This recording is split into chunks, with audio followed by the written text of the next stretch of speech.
conseille le recours au management de transition à mes pairs des services RH de différentes entreprises pour plusieurs raisons. D'abord parce que ça permet de répondre à un besoin immédiat, urgent, de différents contextes. Mais quoi qu'il en soit, le management de transition est très adapté à une situation, je dirais, d'urgence. Des situations d'urgence, on en rencontre de plus en plus dans les entreprises. Alors, je vais prendre un exemple.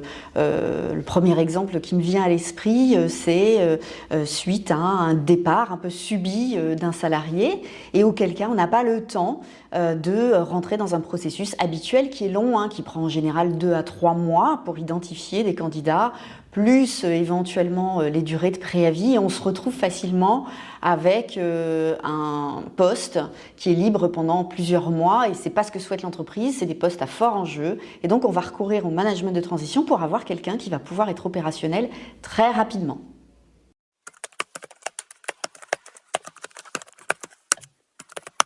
Clairement, les avantages du management de transition, c'est qu'on a en face de nous des professionnels qui vont pouvoir être opérationnels le plus rapidement possible.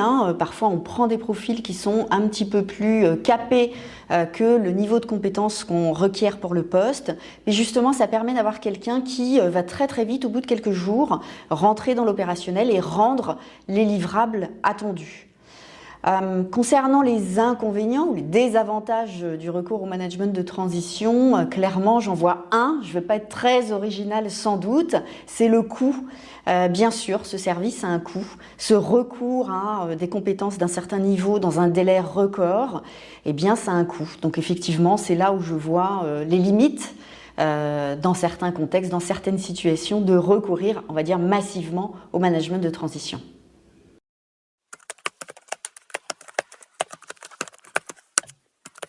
Moi, je dirais que les critères les plus importants pour sélectionner le bon cabinet de management de transition, c'est d'avoir bien challengé le processus que le cabinet suit pour sélectionner lui-même ses candidats au management de transition. Je m'explique, souvent les cabinets de management de transition ont soit une base de données de profils, parfois même des profils qu'ils proposent régulièrement à leurs clients. Donc ceux-ci ont été identifiés, ils ont déjà performé, il y a déjà tout un dossier, un historique, des prises de référence, etc.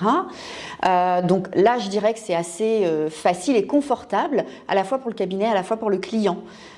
Mais le cabinet de management de transition peut aussi être amené à diffuser une annonce très vite, aller chercher des profils par ses propres moyens, et comme on est contraint à un délai très court, c'est extrêmement important de vérifier que ce process-là de sélection des candidats est hyper sécurisé.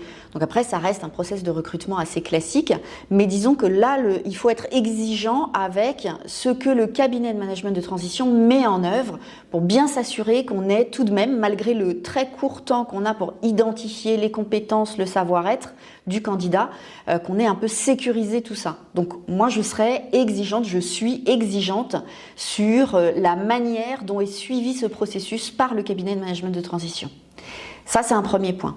Deuxième point qui me paraît important, et là aussi, c'est encore du questionnement auprès du cabinet de management de transition, je dirais l'accompagnement.